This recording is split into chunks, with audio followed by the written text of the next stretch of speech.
and I'm sure everyone that's listening to this podcast is fully aware, but we are sitting in front of the first Black Miss America with Vanessa Williams. And I want to ask you, what was it like to be a first? I remember you were very young when you started to hold that title and had that crown.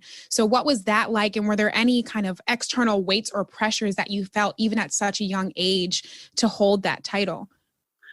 I wrote a book actually called You Have No Idea, because when I tell my story, people are like, what? I had no idea. What? Yeah. And, I was 20 years old when I won in September of 1983. I had no intention of ever being a Miss anything. I was a musical theater major. I had danced and sang and acted all my life and wanted to be on Broadway. And I was going to get my BFA in musical theater, then go to Yale and get my master's in theater, and then go beat the streets in Manhattan on Broadway. So I always got scholarships. So I entered the pageant because of the scholarship money, ended up winning everything within 6 months. So I went from, okay, I'll do this, to, oh my God, I've made history and I am an example for millions of people. So yes, it was exhilarating. It was prideful. It was terrifying and tremendously hurtful and anxiety ridden. I was, because I was not seen as a 20-year-old who is a junior in college. I was seen as a symbol, but also seen as a Black woman, and also seen as someone who was supposed to represent the American beauty. And there are a lot of folks that did not believe that having brown skin and being a Black woman represented the Miss America ideal. So it wasn't just, oh, she's not our, she's Black, so therefore, we're mad at her. I had death threats. Yeah. I had sharpshooters when I did my homecoming parade. There were sharpshooters on the top of roofs of my hometown just because of the threats that were, against me because of who I was. And even when I was on the road and doing my appearances, not only the regular Miss America appearances, but all the Black events that were, obviously embracing me. So Urban League and all kinds of NAACP, all kinds of groups that had never really cared about Miss America because there was nobody ever representing us. All of a sudden, I had not only my regular itinerary, but a full packed itinerary. So it was exhausting. And there were times where I felt, and I mentioned being hurt, but not only was I getting attacked from white folks saying she doesn't represent us, but some Black folks saying, oh, they only picked her because she's light. They only picked her because she's light eyes, and kind of dismissed my talent, my intellect, and my achievement. So that was probably more hurtful than, even though, yes, when someone says they're going to kill you, and you have an FBI file of people that are crazy and want to kill you and your family, that's one thing. But it was like my own people that was like, it's still not good enough. Are you kidding me? So that was something that I really had to kind of reckon with. And that took, I would say, a good 2 to 3 months of just talking to my parents and saying, I can't believe it, and being on TV and people saying, well, it doesn't really matter because she's not truly the Black ideal. But, obviously, I opened the door. And it was my talent and my intelligence that got me chosen to represent America. And that was kind of the hard knots of turning 20. As a mother of 4, I look at my kids, and my youngest is 20. I said, oh my God, I can't believe what I had to go through at your age. So I remember you'd mentioned that there was a little bit of backlash that you received from the Black community. How did you kind of overcome that? It was tough to take that criticism. And my defense mechanism was, well, this is who I am. This is what I was born to do. And I got my light eyes from my grandfather who was Black. And, we've had Black people in, all shades and eye colors and hair textures within both sides of my family. And this is who I am. And this is how I came out. So I'm not going to apologize for that. Right. And that's my luxury, but it's also what I will give you. So and if you're articulate, white people are like, oh, she's so articulate. Yeah. And then Black people say, well, she's not really down. She's not really from the hood. So she's not really one of us. So you're kind of caught in the middle of, this is who I am. And I'm not going to be ashamed of the way I speak because my parents made sure that I spoke properly. You know, when you're a parent, all you want your child to do is succeed in the world. And it's about you go into that audition, you go into that interview, you shake the hand firmly, you look into their eyes because they want you to achieve and go ahead. It has nothing to do with being better somebody. They want you to be able to make it on your own and be independent. And that's kind of what I had to come to grips with, that my parents did all they could for me to succeed. And I don't need to apologize for that. And I am going to embrace who I am and what I've been given. Yeah, it's like this layered sense of self that I think we're constantly like torn between or battling, specifically as Black women of all different shapes, sizes, colors, and everything else in between. Don't tell me my Black experience. It negates like who I am, and you don't know who I am, and you don't know what I've been going through. Mm-hmm. So we have to really be careful of putting people in a box and thinking that they don't know what you might relate to, because you never know.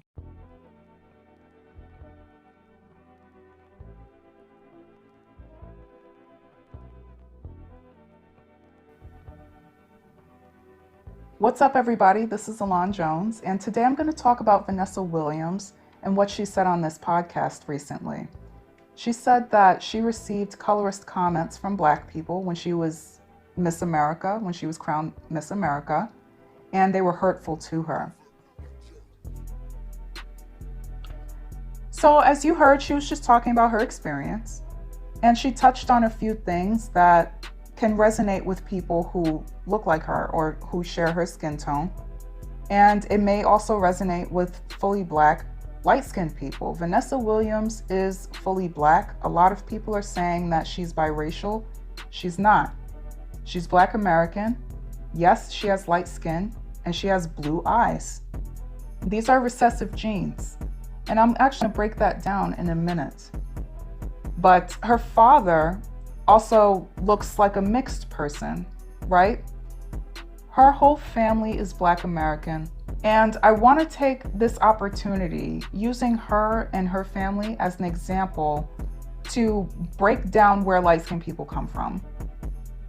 But I want to get into Vanessa's background for a little bit, because a lot of people are saying that she is where she is because of what? Light skin privilege. Vanessa did have a comfortable upbringing. She has two parents who were educators, and as you heard, they tried to give her the best life possible. They provided for their children. She's been in entertainment since she was young, and she was said to have always been this headstrong, talented, really strong personality person. So she has a book where she talks about her upbringing. She talks about being dethroned as Miss America, the leaked nude photos that she did take, but she didn't want to take them, and that affected her image. She had to work really hard to be taken seriously after that. She talks about a lot of things. But what I think is most significant is the fact that, again, she's headstrong, she's driven, she's a talented person. She always has been. And this is why she is the Vanessa Williams that she is today. But she and her mother have a very close relationship, and her mother has been by her side through it all. And I just think that that is such a beautiful thing, because truth be told, it can be very hard for a lot of mothers to be there for and love their beautiful daughters. I mean, exceptionally beautiful. In this case, Vanessa Williams was Miss America, and we see how Vanessa Williams looks. She's beautiful. And her mother doesn't look like Vanessa Williams. I'm not saying that her mother's not beautiful. It's just, there are so many cases, especially in the Black community, where a mother will have a child that looks drastically different from her. So in the Black community, we know that we can come out different shades. Vanessa Williams comes out lighter skinned. She comes out with blue eyes. She has these physical characteristics that are so drastically different from her mother. And a lot of the times that breeds resentment. A lot of the times that causes a rift between the relationship between the mother and the child. And we all know as Black people that this is a reality, that we deal with complicated relationship dynamics between parents and children when it comes to things like that, when it comes to a person's potential to succeed, or let's say a difference in intellectual capability. Sometimes when the child comes out very different from the parents, it causes a rift. In this case, it didn't. And I just think that that's beautiful. Her mother truly loves her and she's really by her side. So Vanessa Williams is quite a spectacular person. She's earned everything that she has, and so many people co-sign that. Celebrities, fans, a lot of people. And it's unfortunate that the label slapped on her is light-skin privilege, as it is for many others that I talk about in my Jackie Orms video. So that's disappointing. But I'm so happy to finally have the opportunity to talk about where light-skinned people come from. I've thought about doing this video in the past, didn't get around to it, but I am tired of seeing people say all light-skinned people are biracial, all light-skinned people are mixed race, all light-skinned people are mixed with white. No, there are Black people who are fully Black.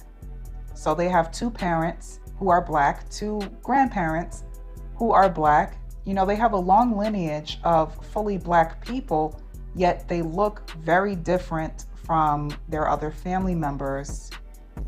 I'm going to explain why. So Black Americans are a mixed people. Again, people are saying all light-skinned people are biracial or they're mixed race. The latter is true to an extent, but light-skinned people are just as mixed as their other family members, and this is given the history of Black Americans. We know what happened to Black Americans. We know how that affected the makeup of their lineage. So where do light-skinned people come from? Let's say you have a family, different shades of brown, different types of looks. Some people have loose hair, others have coarser hair, some may have light eyes, some are light, some are dark brown, most are in the middle. This is because there's a whole bunch of different characteristics, physical characteristics, floating around in the gene pool that everybody borrowed their genes from. So I'm going to talk about genotypes and phenotypes. Genotypes are the genetic makeup of an organism. Phenotypes are the physical characteristics of an organism. This is what we can see, what the organism presents as. We are the organism in this case, and we know what we look like as Black Americans. Black Americans have a lot of variation in looks. So your genes carry your genetic code. I'm going to use a few illustrations to try to explain this. So in this illustration here, these pill things, those are alleles, and alleles make up genes. Those pills have a code in them. Those codes dictate what you're going to come out as, what you're going to look like. And you can have dominant alleles or recessive alleles, or dominant and recessive genes as what they're normally referred to. And your parents are carrying a combination of one or the other. And it's kind of like an arbitrary process, what genes you end up inheriting. But you can use a Punnett square to determine the probability of an offspring adopting certain genes. So it's not so random. So for Black Americans, in most Black American families, there's a white person from generations ago, maybe a Native American also, or a so-called Indian person. And those people would carry certain genes that indigenous people wouldn't have. They just don't have those genes because they're a different race, they're different people. So here's a list of dominant and recessive genes. Skin color is on there, eye color, other traits. Light skin is a recessive gene. Brown skin is dominant. This is why most Black people come out brown. Black people are brown most of the time. But sometimes they're not. So two Black American people who carry these codes from both of their family's lineage can create a light-skinned child. So with all of that said, it's disappointing for a light-skinned person that their own people know this, but they don't care. They know the real lives that the average light-skinned person lives, which is not one of privilege, but they don't care. They know that light-skinned people are allies and they're being mistreated regardless, but they don't care. And I can say the same for albino people in Africa.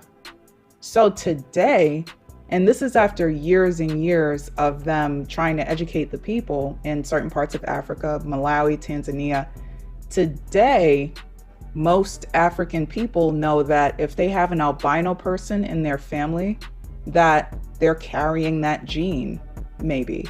And there's a chance that their child might come out albino, especially if the person you procreate with also has an albino person in their family.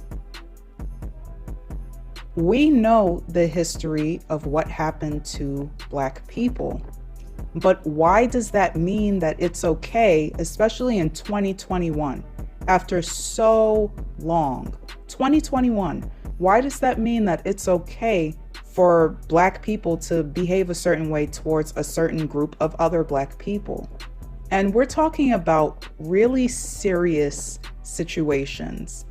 It's not about feelings. It's not about other superficial things. It's about what's being done to this particular group of people that is very harmful to them.